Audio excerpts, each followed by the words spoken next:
En aquel tiempo Jesús dijo a sus discípulos: Cuando venga el Hijo del Hombre rodeado de su gloria, acompañado de todos sus ángeles, se sentará en su trono de gloria.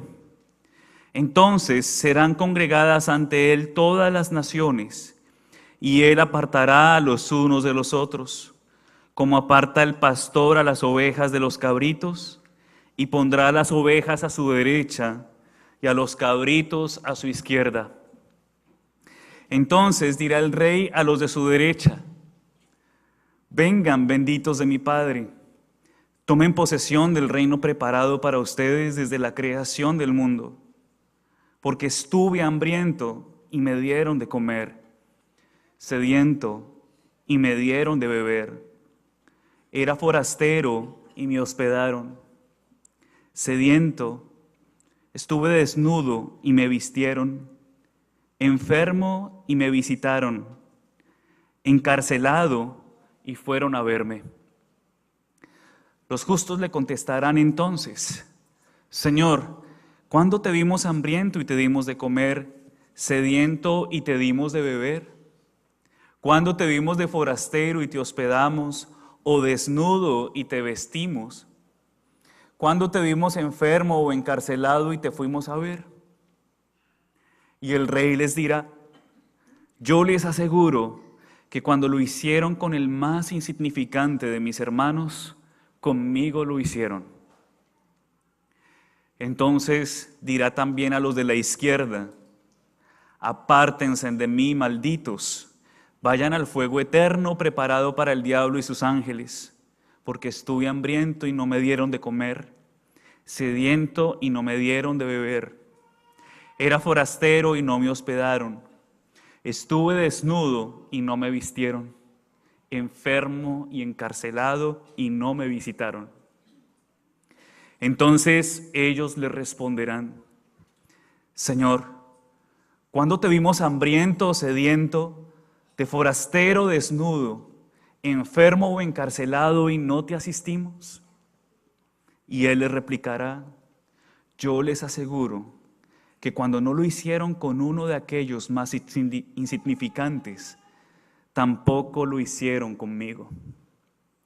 Entonces irán estos al castigo eterno y los justos a la vida eterna. Palabra del Señor. Gloria a ti, Señor Jesús.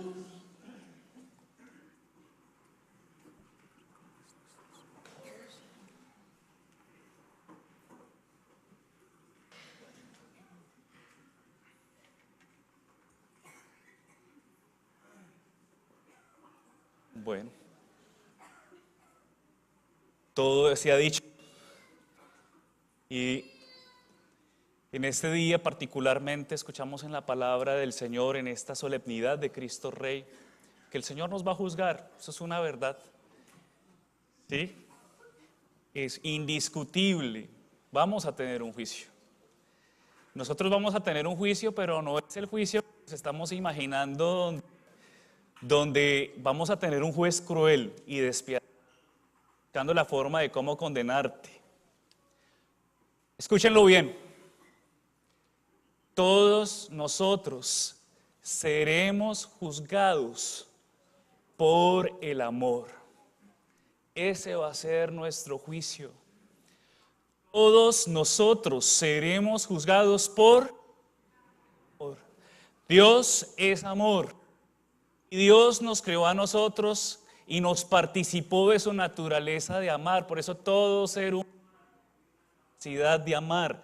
Todos nosotros, buenos o malos, lo que tenemos la capacidad por de relacionarnos. ¿Y cómo nos damos cuenta? Porque todo el mundo, todo lo que hacemos, lo hacemos para que nos tengan en cuenta, para estar. ¿A quién le gusta estigmatizado? A nadie. Todos por naturaleza buscamos ser amados, buscamos ser aceptados, pero también somos llamados a amar y aceptar a nuestro prójimo. Esa es la parte difícil, es la parte complicada muchas veces. Pero seremos juzgados por el amor. San Agustín lo decía, la medida del amor es amar sin medida. La medida del amor es amar sin medida.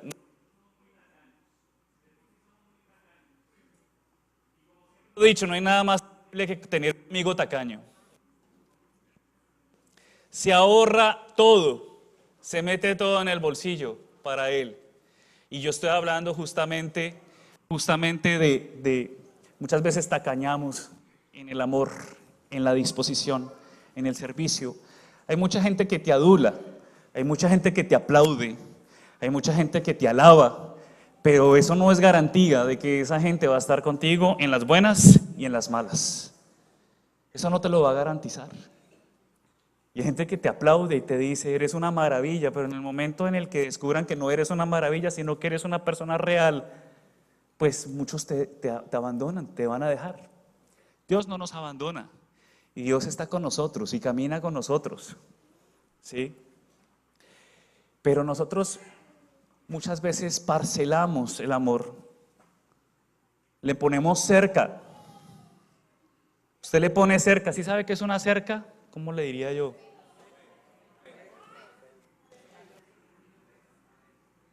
No, díganlo en español, porque una cerca, bueno, sí, una reja, lo parcelamos, le ponemos cerca, le ponemos barrera a nuestro corazón. Y nos pasa lo del hacendado que le pone cerca al terreno y ahí donde se le meta al vecino a ese terreno. Se le mete y le forma problema, porque se le metió a su terreno. Nosotros muchas veces parcelamos, limitamos. Nosotros nos gusta, siempre nuestra tendencia es buscar lo bueno y lo bonito, ¿no es cierto? Y muchas veces despreciamos lo que no es agradable. Despreciamos lo que no es agradable. Porque a nosotros nos gusta a veces parcelar, es lo bonito, y a veces por eso nosotros los seres humanos nos dejamos llevar por las apariencias. Por las apariencias. Hay gente que es muy aparente. En traducción más sencilla, superficial. Hay mucha superficialidad, ¿sí?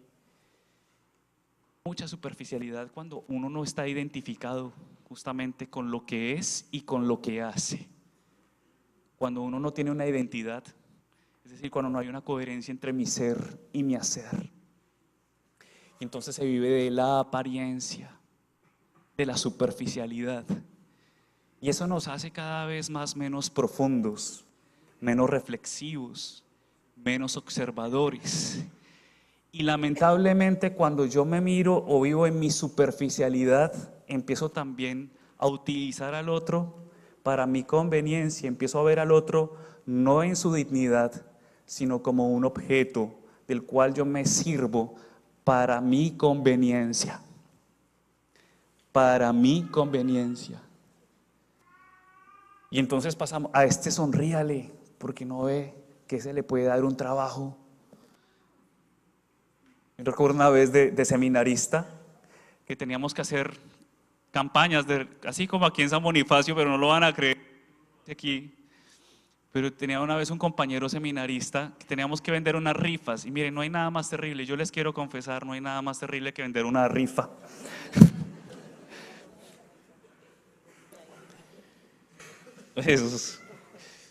Yo más fácil compartir la palabra del Señor que venderle una rifa. Y a un tacaño, porque ya la gente sabe, cuando uno va con la rifa ya lo saben y se le esconden a uno, entonces eso es terrible. Pero yo recuerdo que había un hermano que siempre vendía las boletas de las rifas, siempre las vendía, nosotros no sabíamos cómo hacía. Y entonces un día yo le decía, yo tenía como 20 y tenía como 15, las otras 5 me las había comprado mi mamá. Y entonces yo le dije, pero ¿cómo hace usted? Y él me dijo, usted simplemente sonría, sonríale a ese de allá, porque esa es una futura boleta, porque esa es una futura rifa. Y entonces Pues entraba yo en esa meditación. Muchas veces nosotros no podemos tener una actitud de conveniencia. Realmente nosotros si vamos a sonreír y vamos a amar, o lo hacemos de corazón, o mejor, va a meta hacia su cuarto y siga viendo la telenovela. O somos o no somos, porque es que vivimos en un mundo en el que no sabemos si confiar o no. No sabemos, inclusive en nuestro mismo hogar, en nuestra misma familia, a veces nosotros vivimos desconfiados. ¿Cuántos de nosotros no vivimos el drama de la desconfianza entre nosotros mismos? Porque nos han quedado mal, porque nos han fallado, porque nos dan pie para pensar mal. Y entonces llega un momento en que usted dice, ¿será que confío o no confío? Y entonces vivimos en ese drama de la desconfianza y por eso parcelamos el amor, por eso lo cercamos. Y a ese terreno solamente entra por ahí el único al que yo puedo medio confiar. Vivimos en un mundo de mucha desconfianza y la desconfianza en el hermano es fruto del desamor que nos han ido sembrando, nos ha ido sembrando la sociedad, nos ha ido sembrando esta cultura. Nos ha ido sembrando la superficialidad, ¿sí? La desconfianza. Entonces, cuando escuchamos la medida del amor, es amar sin medida, uno dice, perdí el año. Porque nosotros sí limitamos el amor, nosotros sí le tenemos una medida. Le tenemos una medida. Hasta aquí llego. ¿Usted no le ha pasado? No me la vuelve a hacer. No me la vuelve a hacer. Hasta aquí llego. ¿No? Y entonces por eso seremos juzgados. Hoy Dios, Cristo, Rey del universo, nos recuerda que Él no es el reycito que juega con tu vida y te mira a ti como una ficha de ajedrez y la mueve para donde Él quiere. No, Él respeta tu voluntad.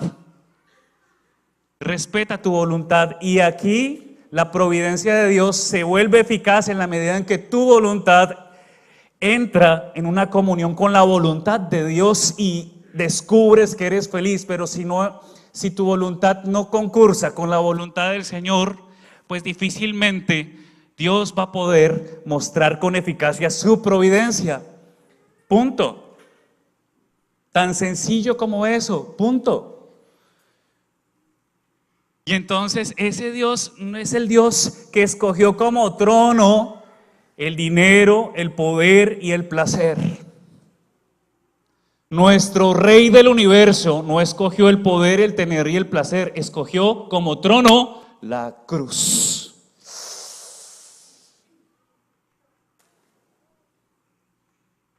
O sea, lo más bajo. Escogió como trono la cruz y en la cruz nos recuerda que ahí se subió, se montó y derrama su sangre por nosotros y nos recuerda cuánto nos ama. Que si por usted no apuesta nadie, ni su mamá, Él sí continúa apostando por usted. Él sí continúa dándote oportunidad. Él sí continúa insistiendo en poder conquistar tu corazón, en poder arrebatarse tu corazón. Y se escogió este trono, el trono del sufrimiento. Por eso nuestro Rey y Señor es el Rey que se abajó a sí mismo para que nosotros fuéramos ganados, para que fuéramos salvos. ¿Usted es consciente de que usted ya ha sido salvo? ¿Usted es consciente que ya lo compraron con un precio alto, con la sangre del Señor? Con mucho sufrimiento lo han comprado. ¿Usted es consciente de que usted es bien caro, tan caro, tan caro, tan caro que su cabeza no tiene precio? Porque hay de aquel que le quiera poner precio a su cabeza. Porque usted es muy caro, tan caro que usted ni siquiera tiene precio por la dignidad que tiene de ser hijo de Dios. No tiene precio. Pero miren, nosotros nos vendemos barato. No tenemos precio, pero nos vendemos barato. Y sin promoción nos regalamos barato. ¿Y a qué nos vendemos? A que lo que nos ofrece todo lo contrario, ¿sí? Todo lo contrario a lo que nos propone Dios. Nos vendemos barato al poder, tener y placer. Poder, tener y placer. El poder. Nadie quiere bajar la guardia hoy en día, nadie quiere bajar. En una discusión normalmente se necesitan, como decimos comúnmente, dos, y muchas veces no queremos bajar la guardia.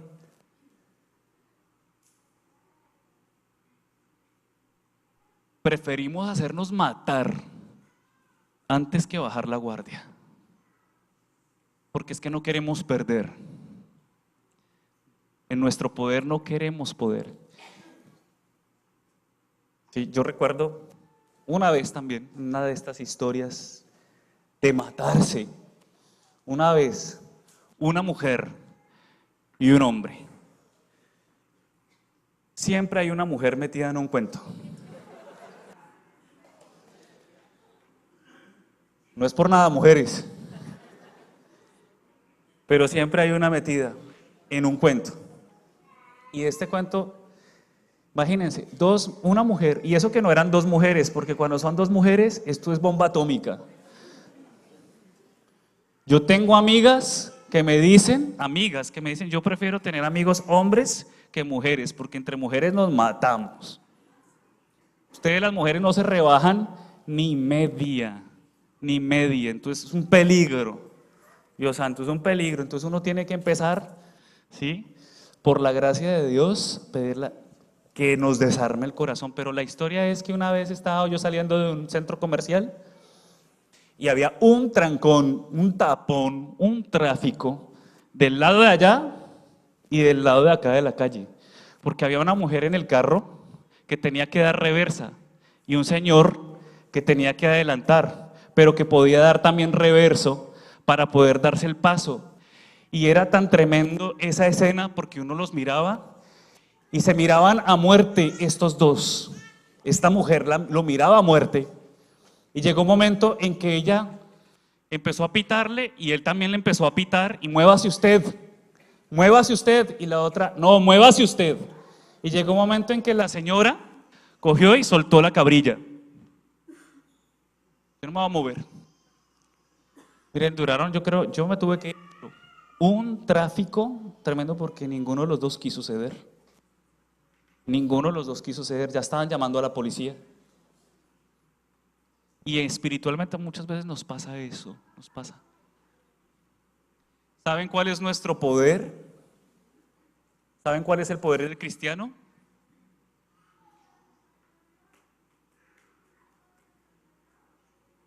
¿Saben cuál es nuestro poder? ¿Usted sí sabía que tiene un poder? ¿La oración? No. ¿El amor? ¿Es nuestro poder?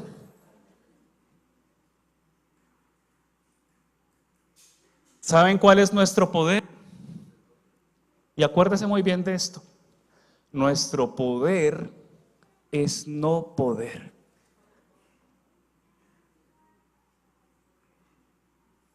¿Cómo así? ¿No? Explíqueme eso. Nuestro poder es no poder, porque es que muchas veces nosotros no podemos amar, muchas veces nosotros no podemos perdonar, muchas veces no podemos salir de una situación pecaminosa, muchas veces no podemos salir de un vicio. Pero ¿saben por qué es nuestro poder no poder? Porque es que ahí se muestra perfectamente el poder de Dios. Ahora sí, o la enredé más. Cuando yo no puedo, Dios sí puede. Sí, pero es que el problema es que nosotros pensamos que podemos para todo. Yo puedo. Y entonces ahí es donde cometemos muchas veces errores. Tenemos que bajar la guardia y rendirnos muchas veces para poder ¿qué? Ganar. Muchas veces perder es ganar. Muchas veces uno tiene que aprender a perder, que si no nos pasa lo del niño caprichoso. Hay mucho reycito en nuestra iglesia, hay muchos reycitos en nuestras familias, hay muchos reycitos, princesitos y princesitas en nuestras realidades. Y muchas veces nosotros podemos ser ese princesito que todo lo pide, que todo lo exige, que todo lo quiere y lo quiere ya, y si no lo tiene, si no se lo dan, entonces mata y come del muerto.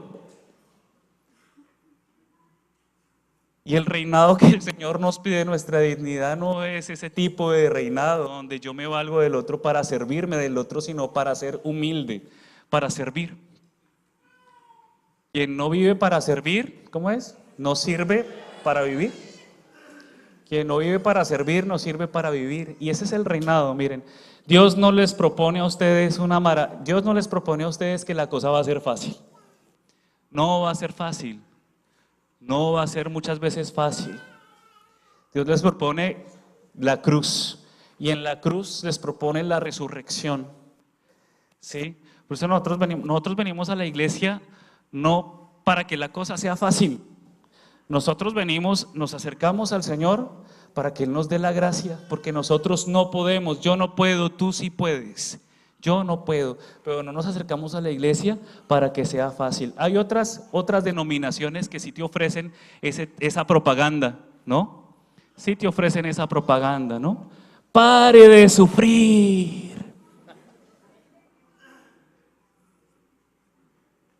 Y mire, eso yo creo que nosotros, si dijéramos a San Bonifacio, vengan a San Bonifacio, compren la boleta de la gala y va a parar de sufrir.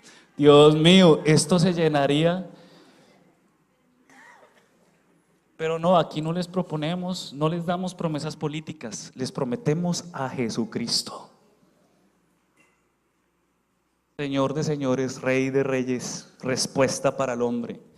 Aquí les proponemos a Jesucristo, pero no les proponemos que su vida va a cambiar. Porque si no, que su vida va a cambiar. No les proponemos que las cosas de pronto mejoren, no mejoren. Les proponemos que el Señor les va a llenar de gracia, de fuerza para continuar luchando. Porque si no, vivimos peleando como el niño caprichoso al que va al supermercado o va a la tienda y encuentra el juguete y el papá no tiene dinero para comprárselo y le arma la pataleta al papá. Yo he visto unos principitos que arman unas pataletas. Hoy en día ya no. En mi época era por el juguete. En mi época uno le armaba la pataleta al papá por el juguete. Y el papá tenía una virtud muy particular, que de una vez se conectaba con uno con la mirada. ¿Sí? Uno se conectaba con el papá con la mirada. Y era una mirada de amor filial ahí, padre e hijo. Y uno decía. Y el papá por amor le decía a uno, cuando lleguemos a la casa, vas a sentir en tu propia carne el amor que te tengo. Y uno lo sentía y lo recordaba cuando se miraba la pierna, no digo otra cosa, esa marca, y uno se recordaba y uno decía, Dios mío, ¿verdad que mi papá me ama mucho? ¿Sí? En mi época era eso, ¿no? Cuando uno armaba la pataleta, ¿sí? Y les cuento una cosa, cuando uno empezaba a llorar, no es que esté traumado, en verdad no les estoy contando mis traumas, yo ya lo superé, pero cuando uno empezaba a llorar, mi papá tenía también otra frase de estas, que son de esas frases, decía, ¿por qué llora? ¿Quiere que lo haga llorar de verdad? ¿Sí? Y estas frases, pero bueno, bendito sea Dios, pero ¿saben por qué de pronto los papás tienen esa actitud con sus hijos? Cuando le ven a uno capricho. Cuando hay capricho. Cuando uno es caprichoso, cuando uno es persistente en su capricho, pues el papá no le corresponde. Un papá que ama, no corresponde al capricho, porque el capricho es grosería. El capricho es falta de respeto. El capricho es falta de amor para el otro. Y entonces por eso no se corresponde fácilmente al capricho. Pero cuando uno se acerca con amor, cuando uno se acerca con humildad a conquistar el corazón de ese papá, seguro que uno obtiene lo que le pide a ese papá cuando uno se acerca con amor. Porque es que si uno sabe pedir, no armando pataleta, sino mirando fijamente al papá y tocando su corazón con humildad, uno obtiene lo que uno necesita, no porque se sirva del papá, sino porque el papá ve en uno una actitud ¿de qué? De humildad, de respeto, de reconocimiento, de abajamiento, de humildad. Y muchas veces nuestra relación con Dios es una relación en la que queremos que Él nos responda a cada súplica, a cada oración, como niñitos caprichosos. Y entonces por eso es que peleamos. Miren, hay muchos que se acercan. Dicen, Padre, yo peleé con Dios, estoy de pelea con Dios.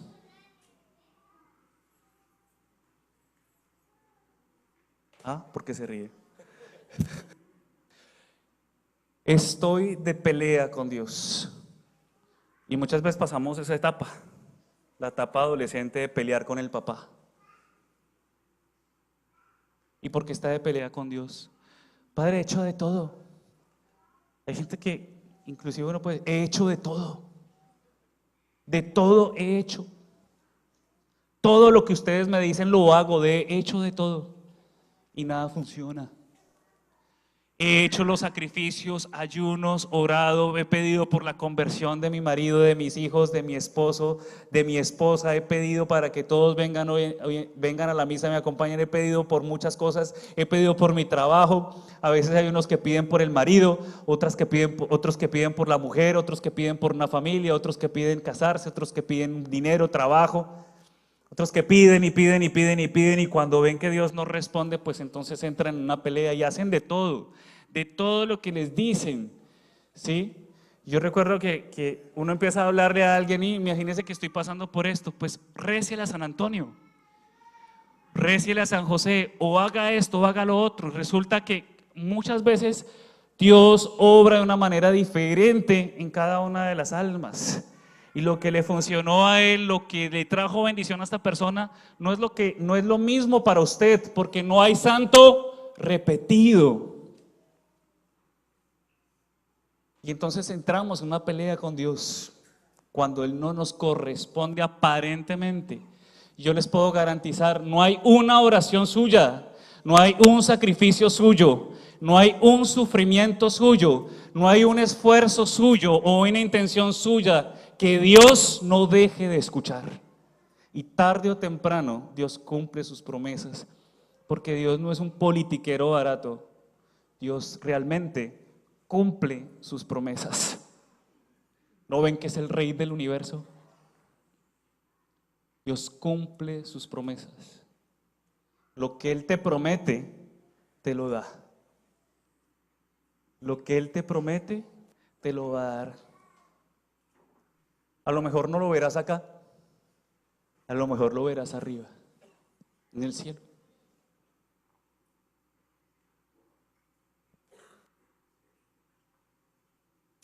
Pero Dios no juega contigo. Les voy a contar también, yo recuerdo cuando el día de mi ordenación sacerdotal. ¿Quiénes han participado de ordenaciones sacerdotales? De pronto han ido a alguna celebración. Los que no han participado, hay un momento en el que los que van a ser ordenados sacerdotes se postran en el suelo. ¿Se han visto la liturgia del Viernes Santo? ¿Recuerdan? Que hay como así tal cual, y en ese momento uno se postra en el suelo, muriendo a su hombre viejo, en ofrecimiento a Dios. Y ahí postrado empiezan a cantar las letanías, las oraciones de los santos. Santa María, ruega por nosotros. San José, ruega por nosotros. Empiezan a cantar las letanías. Y cuando a mí me tocó postrarme, ¿saben? En ese momento, ¿qué sentí? El momento en el que me postré, sentí como Dios le daba entrada al reino de los cielos a todos mis familiares difuntos que estaban en el purgatorio. No por mí, sino por mi ministerio en ese momento. Y muchos, me puso en el corazón, muchos estaban esperando una entrega generosa para poder experimentar el reinado de Cristo. Muchas almas Dios te ha confiado y muchas almas Dios te confiará para que por tu sí ellos puedan experimentar el reinado de Cristo que llamamos eternidad. Pero muchas de estas almas también te reclamarán por tus no, por tu tacañería, por tu negación a cumplir la voluntad del Señor, porque te negaste a seguir avanzando, a seguir creyendo. Miren, yo no tengo ni idea cómo paré yo aquí, pero sí tengo y estoy completamente seguro que alguien tuvo que haber orado por esto. Alguna abuela desesperada, alguna tatarabuela desesperada, Dios le cumplió su súplica.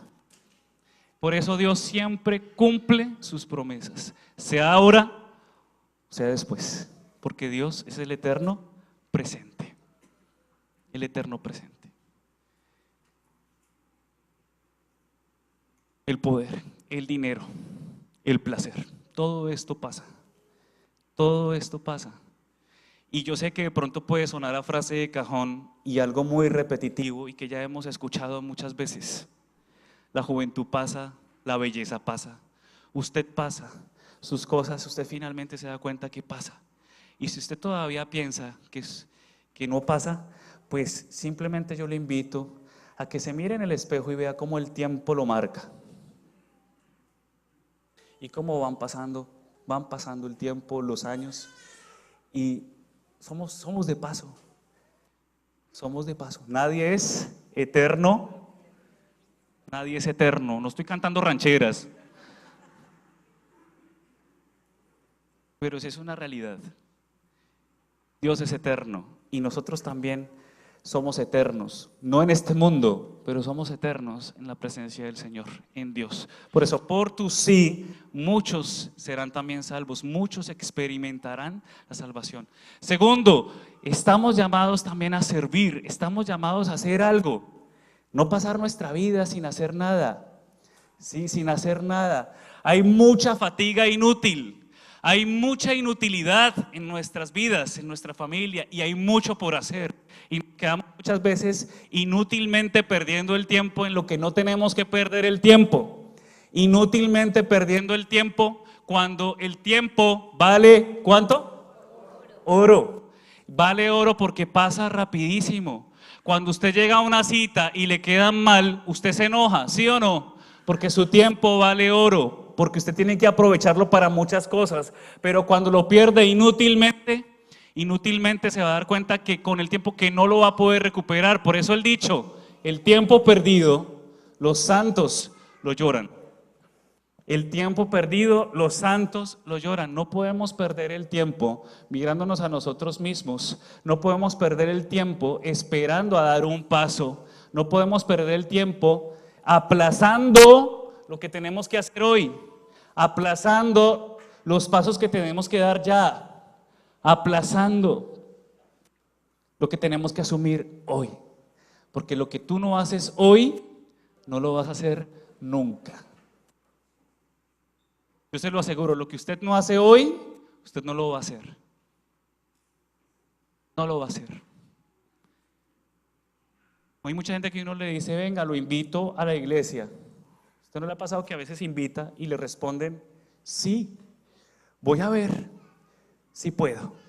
No le dicen no ni sí, sino sí, voy a ver si puedo. ¿Sabe eso qué traduce? Un no protocolario. Si usted después de un tiempo con su novio, con su novia, si el muchacho no se le quiere comprometer, sepa que no le va a comprometer nunca. No se pegue ahí, no se pegue ahí. O se es o no se es, pero no se pegue ahí. Si la persona no le contesta al teléfono, no sufra. No sufra, es que no quiere hablar con usted.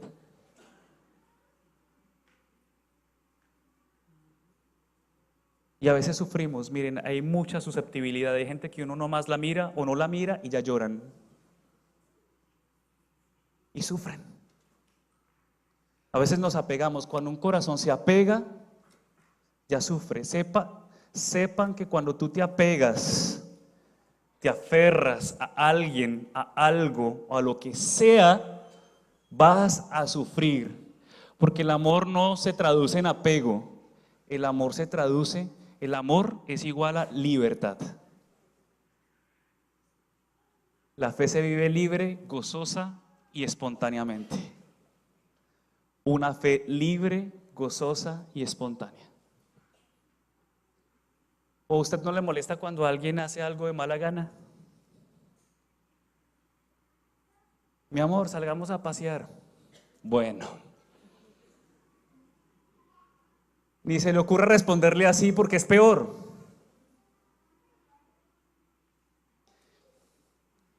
¿Vamos a misa? Bueno.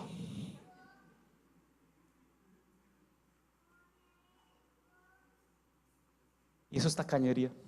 Y eso jamás nos va a permitir ver al Señor. No porque el Señor quiera mostrarse, sino porque jamás vamos a disponer nuestro corazón para hacerlo. Así que hoy, queridos hermanos, preparemos nuestro corazón con disponibilidad. Cristo reina. Cristo está más vivo que nunca, está presente que nunca. Pero muchas veces nos va a proponer en la cruz como camino para nosotros aprender. Miren, no necesariamente uno evitarse los sufrimientos hace que uno crezca. No evitemos que nuestros seres queridos pasen por dificultades. No necesariamente cuando tú le das a los demás, estás amando. No cuando tú das lo que te piden, estás amando. Muchas veces nosotros queremos evitar sufrimientos. Hoy en día hay mucha tacañería en ese aspecto, porque antiguamente las mamás tenían 8, 10 hijos. No estoy diciendo pues que sea una obligación, pero uno escucha a las abuelitas cuando uno habla con ellas, tengo 8, 7, 5, 6 hijos, y uno decía, Dios mío, ¿usted cómo pudo con eso? Nada, padre, nos tocaba. Y usted ve hoy en día una mamá, un papá con uno, y son desbordados, no pueden, no puedo, qué estrés, qué afán, no puedo. Y uno les dice, ¿y cuándo el segundo? Y entonces, ¿y para cuándo el segundo? Padre, ¿cómo se le ocurre si con mejor dicho, no puedo? ¿Sí? Y entonces uno ve a muchas familias desbordadas con una realidad. Y uno dice, ¿pero qué pasó cuando uno ve a estas personas que podían con 8, con 10? ¿Sí? Y uno los ve desbordados con esta realidad. ¿Y sabe qué es lo que pasa? Que a veces ponemos prioridades que no son tan prioridades. Una vez escuchaba a alguien de mi familia que decía, yo con esta me quedo porque es que los pañales son caros, los juguetes son caros, esto y lo otro. Y yo decía, pero muchas veces ustedes le ponen a los muchachitos una cantidad de juguetes y el muchachito coge lo más bobo que hay del cuarto, porque ni siquiera el super juguete, sino coge el chupo, coge el palito. Y les compran una cantidad de cosas, no es que sea malo, pero a veces coge lo más simple. Y muchas veces se evitan, muchas veces estamos criando principitos y no almas que están dispuestas a compartirlo, a compartir sus cosas, no almas que están dispuestas a servir y almas que están dispuestas a sacrificarse por amar al otro. Y entonces por eso vienen los descalabros en nuestra vida, los grandes fracasos, porque como la vida sí nos exige, como la vida sí nos va, ¿sí?, a pedir lo que no se asume ahora, la vida tarde o temprano te lo va a poner en la esquina, te va a salir al encuentro lo que tú no asumes ahora. Por eso hoy pidámosle al Señor esa gracia de que nosotros no distraigamos nuestro corazón, sino que nos enfoquemos en Él, porque Él es el camino, la verdad y la vida, y saber que nosotros seremos juzgados por el amor. Así que no tacañemos el amor. Y muchas veces ese amor no se lo des. A lo mejor no es lo que Dios te va a pedir, no es que se lo des a los otros, porque es que dárselo a los otros es muy fácil. Hay mucha gente que vive fuera de la casa haciéndole favores a todo el mundo, sonriéndole a todo el mundo. Son una maravilla con todo el mundo. Gente que son angelitos con todo el mundo. Que cuando usted le pregunta por todo, no, su hijo es un angelito, es una maravilla, y usted queda con los ojos abiertos y dice, pero ¿por qué a mí no se me porta igual? Porque es que somos una maravilla con todo el mundo, y eso es muy fácil. Pero lo que Dios nos pide tal vez es que ese sediento, ese desnudo, ese que está allí preso, ese que está allí necesitado, a lo mejor no lo vas a encontrar afuera en una cárcel, sino que lo vas a encontrar dentro, en tu casa, que lo vas a encontrar ahí al lado. Y esa es la parte más difícil, porque es que servirle a alguien desconocido, pues bueno, uno lo puede hacer, pero servirle al que uno ya conoce, ese es el reto. Ese es el reto. Y entonces por eso tenemos que mirar a Dios y decirle, Señor, yo no puedo, pero tú sí puedes.